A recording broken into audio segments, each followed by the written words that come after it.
네, 현관 앞에 놓고 가라고. 문 앞에다가요.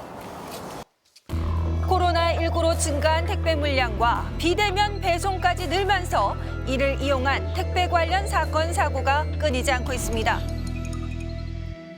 자, 모자를 쓴 한 남성이 보이죠? 택배 상자를 잔뜩 들고 나오더니 주민이 지나가자 마치 택배 기사인 것처럼 행세를 합니다. 그리고는 이내 모아둔 택배를 들고 유유히 자리를 뜨는데요. 자, 이렇게 택배 도둑은 비교적 사람이 없는 오후 시간대를 노려서 이곳저곳 다니면서 번호키가 필요한 건물은 피하고요. 누구나 자유롭게 드나들 수 있는 빌라나 다세대 주택을 표적으로 삼았습니다. 자, 이번엔 음식 배달원입니다. 음식 배달을 하기 위해 아파트에 들어간 뒤 배달용 가방에 택배를 담아가지고 가지고 나오는 건데요. 건물 안에 있어도 의심받지 않을 거란 걸 악용한 사례입니다. 자, 이 밖에도 본인이 거주하고 있는 곳을 돌아다니며 물건을 훔쳐가기도 하는데요. 하지만 택배 절도 사건만 있는 건 아닙니다.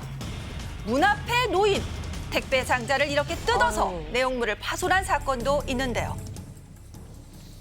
당연히 불안하죠. 뭐 가끔 이제 주문 실수로 제가 직접 받아야 되는데 그냥 집 앞에 놔달라고 한 경우가 있어갖고 걱정돼가지고 바로 집 가가지고 받는 편이에요. 하지만 불안해도 문 앞에 놔달라고 요청해야 하는 어쩔 수 없는 상황입니다. 거기에 코로나19 예방을 위해 비대면 배송을 하는 택배 기사들까지 당황스럽긴 마찬가지입니다. 요즘에는 그냥 문 앞에 놔달라는 세대들이 많아요. 자기가 놔달라고 해서 놔준 건데, 예? 나중에 못 받았다 뭐 이런 식으로 얘기하니까. 그렇죠. 자, 그렇다면 없어진 택배 어떻게 해야 할까요? 먼저 택배 회사에 피해를 신고하는 방법이 있고요.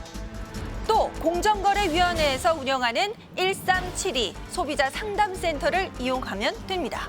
운송물이 분실되거나 훼손되거나 지연 배송된 경우에는 이 사실을 택배 회사에 14일 이내에 알려야 하는데요. 14일 이내에 통지하지 않으면 배상 책임 의무가 소멸되기 때문에 정말 주의가 필요합니다. 만약 택배 회사가 제대로 배상을 하지 않는다면 한국소비자보호원에 신고를 하거나 법원의 지급 명령 등의 절차를 거쳐서 손해배상을 받으실 수도 있습니다. 자, 그런데 만약 소비자가 문 앞 등 특정 장소를 지정했고 택배 기사가 그 장소에 물건을 두었다면 이후 분실이 돼도 배상을 못 받을 수도 있다고 하는데요. 볼까요? 단순히 고객이 부재 중이라는 이유만으로 택배를 그냥 집 앞에 두고 온다거나 해서 분실된 경우에는 택배 회사 책임이 되는데요.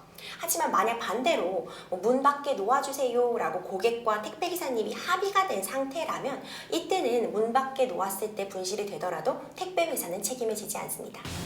네, 비대면으로 인해 생긴 택배 절도, 무인 택배함이나 편의점 임시 보관 등 소비자 스스로의 철저한 예방이 필요합니다.